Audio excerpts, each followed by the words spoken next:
Olá, sejam muito bem-vindos e bem-vindas ao podcast Educando Cidadãos. O material é uma produção em parceria da Assembleia Legislativa de Santa Catarina com o Ministério Público de Santa Catarina. A gente chega à segunda temporada deste podcast e, mais uma vez, nessa parceria, Silvia Pinter, jornalista, colega do Ministério Público. Bem-vinda mais uma vez, Silvia.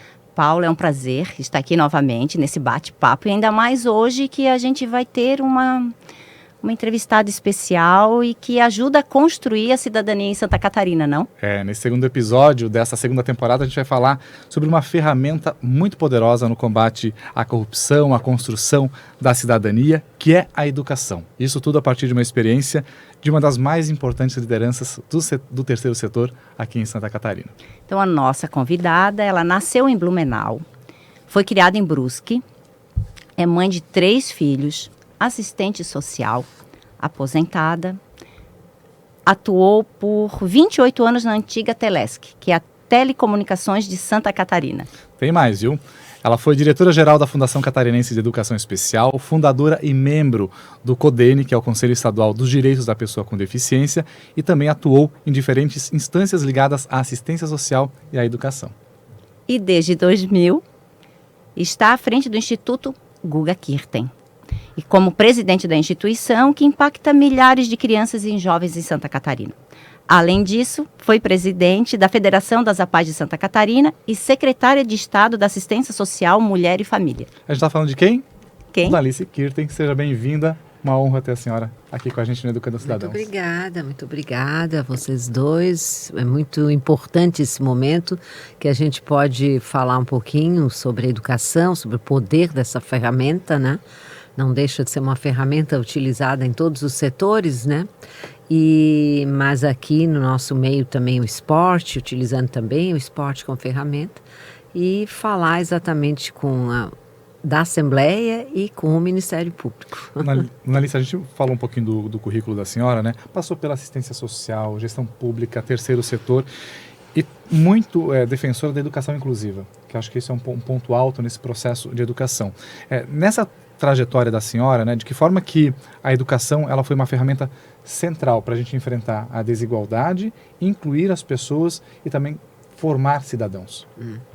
O nosso foco sempre foi esse, até porque a nossa vida, né, se dirigiu, em cima, aliás, desses pilares, né, que é o educacional, porque todas as famílias têm esse processo na sua vida, e também a utilização de outras que nos levaram a poder criar o instituto, que é o esporte, né? Bem, eu desde jovem, já no meu voluntariado, sempre trabalhei usando essa ferramenta educação em todos os meus momentos, seja no desenvolvimento comunitário, seja assessorando uma instituição do terceiro setor, e principalmente agora com o Instituto Guga, todos os nossos projetos se baseiam, né, em pilares da educação. E, por exemplo, a gente faz uma atividade esportiva, o foco não é o esporte, o resultado do esporte, mas sim a participação nesse movimento. E nesse momento, nas quadras, já do psicólogo, do assistente social, do pedagogo, do educador físico, são os principais responsáveis para que a gente alcance ali um desenvolvimento ou um desenvolvimento social e educacional desse educando. Porque a gente quer que as nossas crianças, as nossas ações desenvolvam na cidadania, entende? Que sejam bons cidadãos. Tanto que o nosso projeto chama Campeões da Vida. Ele não é campeão de alguma modalidade. Eu quero que ele seja um grande cidadão, né? Que ele saiba discernir as coisas, que ele aproveite as oportunidades. Então, por isso, sempre que a nossa grande preocupação é essa, ajudando a todos, mas no processo educativo, para que as pessoas tenham oportunidades, mas principalmente escolhas. E aí, nessa escolha dele, perante todas as oportunidades, é que vai ser o grande avanço no seu desenvolvimento. E o Instituto, né? Vamos só conhecer um pouquinho do Instituto. Ele atua numa comunidade específica? Não. Depende muito. A gente tem vários projetos. Um deles, por exemplo, que eu cheguei ontem de viagem, que é atendendo, nós ajudamos, assessoramos, ajudamos financeiramente instituições que atendem pessoas com deficiência, né? Então, esse é o nosso grande foco no processo de inclusão. Por quê? Porque a inclusão é desde o preparo da família, o aceitar o seu filho, colocar na escola, então o processo da escola, o processo do lazer, o processo do trabalho. Então a gente pegou como meta, assim, ajudar instituições que atendem pessoas com deficiência, porque nisso a gente assessora a instituição como um todo, além de financeiramente, no seu planejamento, na busca de novos parceiros, e aí depois a gente vai acompanhando o processo daquele educando. No atendimento das nossas 420 crianças e adolescentes, nós atendemos só aqui na Grande Florianópolis, né? Então, nós temos a comunidade, por exemplo, ali do Quilombo, do Itacurubi, a gente atende do Itacurubi. Tem do Saco Grande, que é lá atrás do Shopping Floripa, tem aquela comunidade. Tem na Palhoça, dentro do Sesc, né? A gente sempre utiliza lugares que estão ociosos daquele período para que a gente não precise ter um lugar próprio. A gente atende a comunidade, várias comunidades, mas também Freire e Damião, o Brejaru e outras comunidades. Em São José, a gente atende dentro de uma instalação da Eletrosul, mas a comunidade lá é uma comunidade muito, até desenvolvida, mas não tem nada assim de lazer, sabe, de esporte. Então o projeto caiu muito bem. E temos em Biguaçu, dentro da própria Implac, que atendemos todas a comunidade com as escolas, porque sempre tem que ter uma comunidade, uma escola próxima e um local para desenvolver o projeto. Alice, como a senhora avalia esse processo de educação que vocês fazem dentro do Instituto, nos projetos que vocês atuam, mas que essa educação ela não fica restrita, por exemplo, àquele ambiente do projeto, né? Que ela saia das salas de aula e que ela realmente reflita na comunidade. Como que a senhora avalia os resultados que vocês alcançaram já em 26 anos de Instituto, né? Sim, esse impacto social é que é o mais importante para a gente poder reavaliar a nossa conduta como projeto, né? E claro que a gente, por exemplo, o nosso educando, a gente acompanha desde que ele entra dos 7 a 15, 16, ele fica no projeto. Depois ele faz o ensino médio, mas nós ficamos em contato com ele sempre. E depois, quando eles entram para a universidade, a gente, inclusive, tenta conseguir as bolsas de estudo. Nós temos vários educandos já formados, outros ainda em formação, com bolsas com a Estácio, em parceria com a Estácio de Sá. Então, a gente, até a colocação do mercado de trabalho, para você ver o impacto na sua comunidade. Durante o processo que ele está conosco, a gente desenvolve muito ações na comunidade dele, né? A gente procura, através da família dele, ter os resultados. Interferimos também, temos algumas colocações e, enfim, atendimentos são feitos aos familiares, à família, né? Aos locais, à escola, às vezes tem procedimentos com a escola, né? Com posto de saúde, com tudo que envolve a comunidade da onde que eles vêm. Então, eu acho que ali é onde a gente, sabe, não está só ali dentro, mas está tendo toda a conduta, principalmente na escola e na família, que são os dois pontos assim muito importantes para a gente medir os resultados, né? E Dona Alice, quando a gente decidiu, né, entrevistá-la, a gente foi pesquisar e a senhora é super conhecida, né? Porque é mãe do Guga, né? Não tem como não desassociar uma coisa da outra. Mas eu queria falar um pouquinho da mulher Alice, mãe de 3 homens, né? 3 homens. Como é que foi e mas eu acho que mais foi, né? Criar 3 homens numa sociedade que a gente sabe que é tão estruturalmente machista. E são 3 homens, né? Eu vou pegar o Guga porque ele é muito mais conhecido, que todo mundo tem um carinho muito grande por ele. E ele sempre falou e fala da senhora. Poderia falar um pouquinho sobre isso, dessa mulher que criou 3 homens e ficou viúva muito cedo. Então, criou 3 homens praticamente sozinha. Foi um desafio muito grande para mim, porque eu já não tive pai. Então, meu pai nos deixou quando eu tinha 3 anos e eu fui criada por uma mãe muito forte, né? De origem alemã, então muito disciplinada. E fui criado muito dentro, assim, da disciplina, mas ao mesmo tempo tendo as oportunidades que a minha cidade oferecia, porque a gente também não tinha os recursos para estar fazendo viagens, essas coisas, não. A gente vivia ali o cotidiano e não sei porquê, mas também já nasci com esse espírito de voluntariado, então desde novinha eu já me prestava a isso, sabe?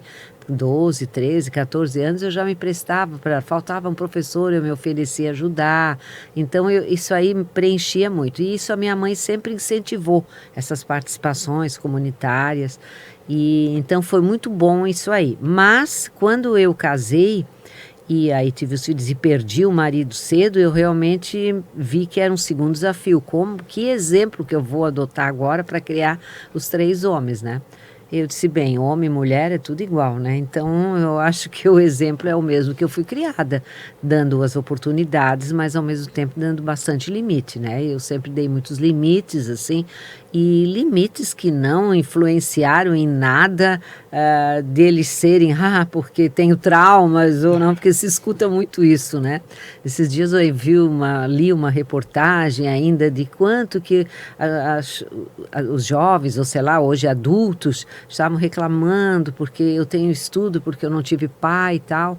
Eu sempre digo, poxa, o fato aconteceu, o pai saiu, o pai dos meninos morreu, a gente tem que assumir e ter uma postura frente a isso, e não fazer disso uma desculpa, entendeu? Ter a causa de tudo ser isso, não é assim. Nós temos a oportunidade de mudar, o leque está aí, porque a tristeza e a alegria vivem em paralelo com todos, nós todos saímos de casa alegre, tropeçamos, machucamos, ficamos tristes, então eu acho que a vida é assim, mas você não pode ficar procurando causas e justificativas para condutas suas com pessoas que, por sua vez, erraram, ou não se sabe se é raro, porque também a gente não vai julgar uma pessoa que não está aqui para se defender. Então eu vejo isso, que assim eu eduquei igual, né? E até hoje a gente se chama atenção, porque eles também me chamam atenção, mãe, é excesso, mãe, não dá, acho que não vai ser possível, entende? Então é assim. Ontem mesmo eu tive um exemplo muito bonito, porque o Guga está num evento em Punta Cana. E lá, através de uma empresa que chama MSD, que é uma empresa que cuida de alimentação e medicação dos animais também. Mas, coincidentemente, o meu pai trabalhou nessa empresa quando ela chamava Merck Sharp Dohme. Era uma empresa de remédios, que ainda é até hoje, mudou um pouquinho o nome. E foram lá e fizeram evento, e eles tinham me pedido um vídeo que para mim, para eu poder falar sobre como eu vejo o Guga longe das quadras, né? Longe do jogo, longe das quadras, já nem me lembro, enfim. Aí eu fiz como eu vejo o Guga além das quadras, além do jogo. Aí eu disse, bem, eu já tenho que analisar primeiro o aquém, o antes, né? Porque o antes, o jogo e o depois. E realmente saiu uma análise muito bonita, ele ficou muito emocionado. E lá ao vivo, depois dele assistir, falar, 500 e poucas pessoas, ele fez uma ligação para mim. Eu estava trabalhando numa instituição supervisionando nossos projetos em Itapema. Então, foi muito legal, e é isso, assim, a gente cria os filhos sempre com aquele amor, carinho. Eu me lembro que a minha mãe dizia, chega de cafuné, chega não sei o quê, vai tornar ele mimado, sabe? Então, você vê, quer dizer, a gente pega o que a gente aprendeu. A minha mãe nunca foi assim muito de aconchego, mas não é por isso que eu não vou dar, né? E não vou culpá-la por isso, mas eu sou do abraço, eu sou do beijo, eu deito aqui no meu colo. Então, homem ou mulher é a mesma coisa, a gente tem que criar as pessoas para a vida. Agora, o principal é o respeito às pessoas, né? O olhar para o lado, não pisar em cima de ninguém, tentar oportunizar os outros as mesmas coisas que a gente conseguiu. Então, isso é que eu acho importante, né? Você ser humilde, né? Ter respeito e olhar para o próximo. Danice, deixa eu já pegar esses 2 ganchos aí nessa fala da senhora, que é bastante importante. A senhora falou de valores, né, da construção de valores familiares que a gente acaba tendo no dia a dia com mãe, com pai, com o irmão. E exemplo, né? O Guga, não tem como não falar do Guga, né? O Guga acabou se tornando inspiração e exemplo para muita meninada, para muita criança, para muito menino e menina. De que forma que esse exemplo ele se torna fundamental na formação de cidadãos e nos valores dos cidadãos? Eu vejo, Paulo, que assim, na vida a teoria é uma coisa importantíssima, fundamental, a história, tudo que te apresento, mas o exemplo é que vale, sabe? Porque não adianta você falar, você pregar, dar altas teorias, você vai ver, é isso mesmo que eu quero ser, a pessoa vira as costas e se mostra diferente. Então, o exemplo, eu acho muito, e esse exemplo é que é a grande responsabilidade da pessoa, porque a gente também tem desafios na vida, às vezes, que dá vontade de chutar o balde, né? De fazer coisas que não são necessárias. Uma das coisas, por exemplo, que eu vejo hoje, como os jovens gostam de falar palavrões, né? O que é um palavrão? Podia ser uma palavra, amor podia ser um palavrão, né? Uma palavra grande, bonita, né? Mas, enfim, nomes que não foram assim tão utilizados na nossa vida, que não são tão legais. Mas torna-se hábito, né? E lá em casa nunca se falou. Então, meus filhos, mesmo grandes assim, isso chama atenção, sabe? Quando eu entro, quando os filhos deles vêm, porque já pegam em alguma... ouvem no colégio, tudo. Porque não tem necessidade, sabe? É isso. Dá a impressão que as pessoas têm que fazer isso com uma forma de se mostrar mesmo, sabe? De afirmação, sabe? Eu sou mais, eu sou machão, eu sou não sei o quê, né? Não tem necessidade disso. Você pode conseguir as coisas através de mais humildade. Ouvir um pouco mais. Se você acha que não está certo, ouve um pouco mais, aí vai passando aquela tua vontade de xingar. né? E a senhora falou algo que eu acho que é muito importante, que são essas pequenas atitudes. A gente acha uma coisa besta atitudes. Não falar palavrão. Mas quem estiver nos ouvindo, parece uma atitude pequena, mas ela faz muita diferença, porque as nossas ações, elas moldam tudo aqui, na verdade, quem somos moldam nossas ações. Então, falar palavrão, eu acho que se a senhora pudesse falar um pouquinho mais, porque tem jovens que vão assistir, e a senhora falou uma coisa que é muito interessante. As pessoas precisam muito parecer ser, mas elas têm que ser primeiro, né? Não precisam parecer. Sim. E o palavrão, ela tem um poder, porque a palavra tem um poder antes de tudo, não? Sim, não resta dúvida. Mas voltando então ao exemplo, eu acho muito importante, são, como você falou, atitudes pequenas, né? É o dia a dia, é juntar uma coisa do chão, sabe? Eu vejo que quando eu, às vezes, passo na rua, junto uma coisa do chão, a pessoa diz, ai, olha, a senhora juntou. A pessoa passou e não viu, mas não tem problema, eu juntei, a outra não viu, mas quem sabe amanhã ela vê, né? Amanhã ela vê, ela viu eu juntar, amanhã ela junta, né? E então assim, a preocupação que eu sempre tenho com eles na quadra, quando o Guga jogava, a educação. Seja educado, tenha respeito, porque o próximo ali que está do outro lado da rede, ele é só teu adversário, mas ele é uma pessoa, é humano como você, tem os seus problemas também, que a gente não sabe como foi a noite dele, como é a vida dele, a gente não conhece, a gente conhece ele como jogador. E ele te conhece como jogador. Então, você tem já uma carga de sentimento que você leva consigo, né? Então, você tem que pensar que o outro também tem essa carga de sentimento. Eu acho que nessa toada, caráter ou competência? Na educação, de modo geral. Eu não diria nem competência, mas acho que é uma formação cotidiana de tudo, né? Porque você tem um temperamento, você vai formando seu caráter, né?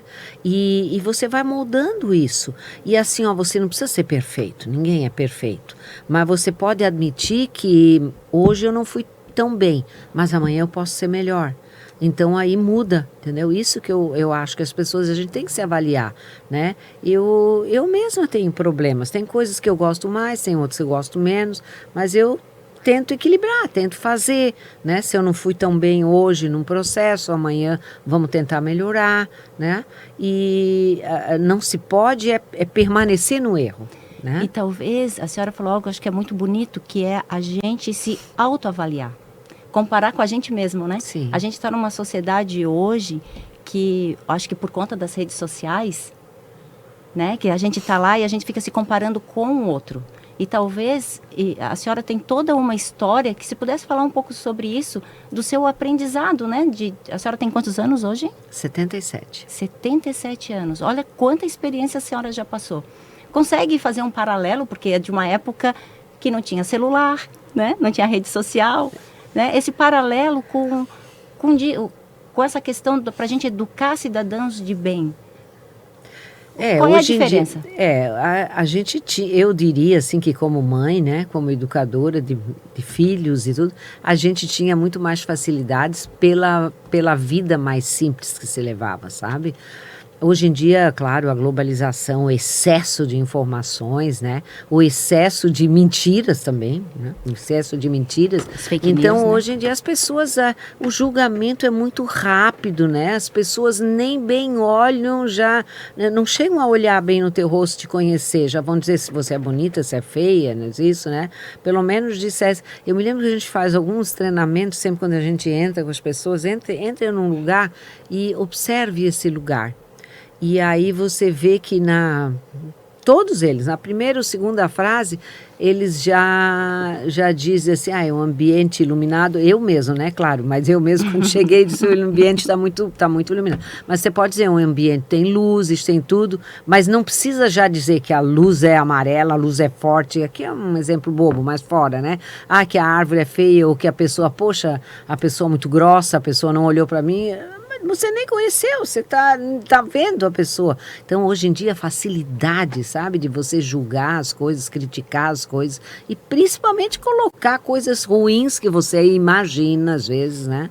Nós temos histórias recentes aqui que aconteceram muito graves, envolvendo muitas pessoas, julgando pessoas de coisas que você nem viu, não tem provas, não tem nada, e você coloca numa mídia aí que parece-me que a pessoa descobriu o Brasil hoje, sabe? Então eu acho que esse cuidado que a gente tem que ter muito, né? Porque o excesso de redes, a gente está vendo isso, quantos psiquiatras, psicólogos estão falando isso, do excesso do uso das telas, né? O excesso do uso das telas, já para nem falar em rede, mas enfim, porque a pessoa não constrói mais a sua opinião, né? Ela copia do que ela acha bonito ali na hora, e de repente esse bonito da hora é só uma fantasia, não é real. Entende? Porque aquilo lá é só uma montagem. E depois os animes, né, são uma coisa que estão mexendo muito com os jovens. Então aquilo é uma característica só. Mas dentro daquilo tem uma pessoa, que eu não sei como é que ela age, como é que ela é, né? Então eu acho que ficou até mais difícil, sabe? Porque ainda bem que eu acho que as escolas estão proibindo o uso interno, estão moderando um pouquinho, porque está muito difícil para os próprios pais controlarem esse uso, né? Essa curiosidade, que não é uma curiosidade salutar, né? Dona Alice, nós temos uma pergunta do nosso coordenador do projeto, que é o Dr. Afonso Guizo Neto, promotor de justiça. Ele pergunta o seguinte: o programa Educando Cidadãos trabalha a formação ética e o combate à corrupção a partir da cidadania ativa. Na sua experiência à frente do Instituto Guga Kirten, que transforma a realidade por meio do esporte e da inclusão social, como que iniciativas como a de vocês contribuem, na prática, para formar cidadãos mais conscientes, éticos e menos tolerantes ao jeitinho brasileiro? Eu acho que esse é o grande trabalho, né? A gente, inclusive, tem um trabalho específico com os nossos adolescentes, porque eles começam 7 anos. Aí lá nos seus 12, 13 até os 15, 16, a gente desenvolve neles uma vontade de querer ser protagonista de mudança da sua comunidade. Então a gente tem um projeto que todos os núcleos fazem isso, elegem ali, formam uma diretoria entre eles, né? Começa todo um processo assim de liderança, né? Para ver respeito, para como que eu vou resolver. Por exemplo, eles vêm de uma comunidade, a escola está cheia de problemas, materiais esportivos danificados e não sei o que, eles querem melhorar, mas para isso eles sabem que eles têm que criar um grupo representativo. Como que se cria esse grupo representativo? Primeiro que eu tenho que ser uma pessoa que olho para o lado e vejo as coisas erradas, tento conversar com a pessoa. Não deu, vamos criar um grupo, fazer. Mas aí você vai, conversa com a professora, estou dando um exemplo, né? Sim. Professora, diretora, mas a gente não tem condições, não veio verba para isso, tá? Então a gente como grupo, como educando, pode ajudar? Ah, sim, claro, aí começam as negociações. Então o estudo é um preparatório para que eles sejam os protagonistas seus. Conclusão, eles conseguem alguma coisa que renda dinheiro, ou fazem uma rifa, ou fazem um pedido, compram aquele material, a mesa de tênis de mesa, o espelho do banheiro que quebrou. Isso, eu estou falando fatos que acontecem, tá? Que já aconteceram. Mudanças de ponto de ônibus, eles vão na Câmara de Vereadores, vão na Prefeitura negociar para desenvolver a comunidade. Então, a comunidade reconhece também neles, jovens, que eles têm um olhar de bem para a comunidade, não só para os problemas que a comunidade enfrenta. Eles tentam resolver. E muitas vezes já aconteceu deles mostrarem para os adultos que é possível, mas que a gente tem que ir com lideranças, que a gente tem que ir com harmonia, que a gente tem que levar um projeto, a gente tem que apresentar soluções. Então, eu acho que esse nosso processo educacional que a gente faz, seja diretamente com os nossos educandos e familiares ou através das instituições que atendem pessoas com deficiência, é exatamente isso. Mostrar que a vida é aquilo que eu falei, a gente tem que olhar para o próximo, sabe? Você tem que ver que a tua relação tem que ser sempre de construção, não de destruição, e que você é um cidadão.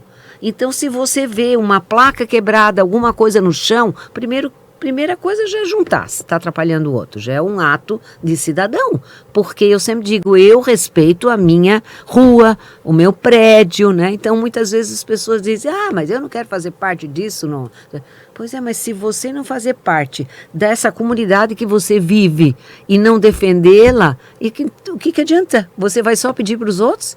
Você vai ser o quê? Você tem que ser um protagonista dessa história. E é o senso de pertencimento também, né, dona Alice? Que acho Sim, que claro. O Instituto, eu já conversei com muitos jovens que passaram pelo Instituto, e quando a gente se consegue desenvolver esse senso de pertencimento, a gente vai entender que a gente faz parte daquele contexto. Sim. Né? Que aquele contexto social também depende da gente, né? Do como que a gente vai lidar com aquela situação, né? E a gente tem cada resultado bonito, né? E tem uma cena que a gente apresenta no nosso vídeo institucional de uma moça que teve com o nosso projeto durante muitos anos e ela depois saiu, como eu falei, a gente conseguiu para ela a bolsa de enfermagem na Estácio, ela fez. E eu, em particular, precisei levar uma pessoa que morava comigo há 46 anos, uma auxiliar que eu tinha, né, que estava muito mal do câncer, faleceu, claro, mas eu estava cuidando dela no final, e eu a levei no hospital de caridade. E, claro, lá todo mundo de máscara e tal. De repente, a moça que atendeu, de uma gentileza incrível, levou e voltou. Quando ela veio e tirou a máscara, era uma ex-educanda nossa que conseguiu toda aquela carreira. Ai, meu Deus, foi um ato de muita emoção. Então, você vê assim, o quanto eles dizem, né, o quanto que isso representou para mim. Eu hoje sou isso, mas o que eu me lembro foi trabalhar com os pilares da educação, foi não sei o quê, no Instituto Guga.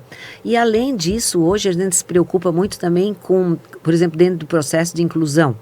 A gente coloca pessoas com deficiência no mercado de trabalho, mas também tem que preparar os outros para recebê-las. Hoje a gente está com um curso de Libras, inclusive, porque eu estou dando Libras para não só familiares, que nasceu um filhinho surdo, eu tenho que aprender.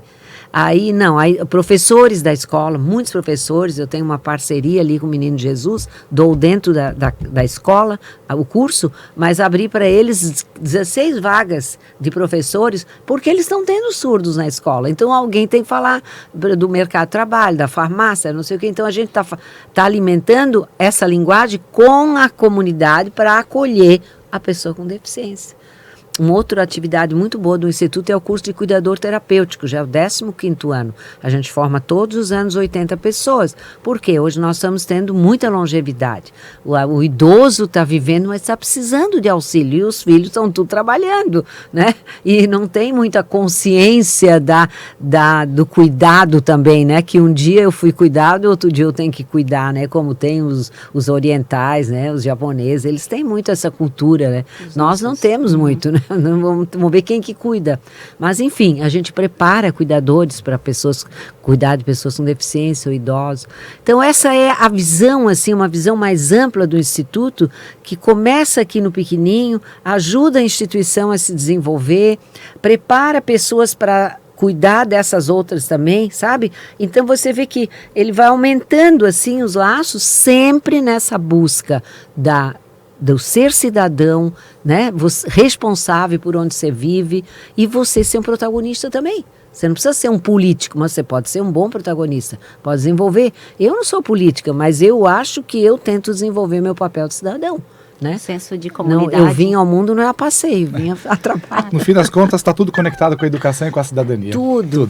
E a Dona Alice é inspiradora, né? Inspiradora. É uma mulher à frente do seu tempo, Dona Alice. Nada. A gente podia ficar horas Poderíamos, aqui, né, mas Silvia? não, né? Já falei de monte, mas já estou precisando de água. Vamos agradecer? Vamos agradecer? Vamos lá?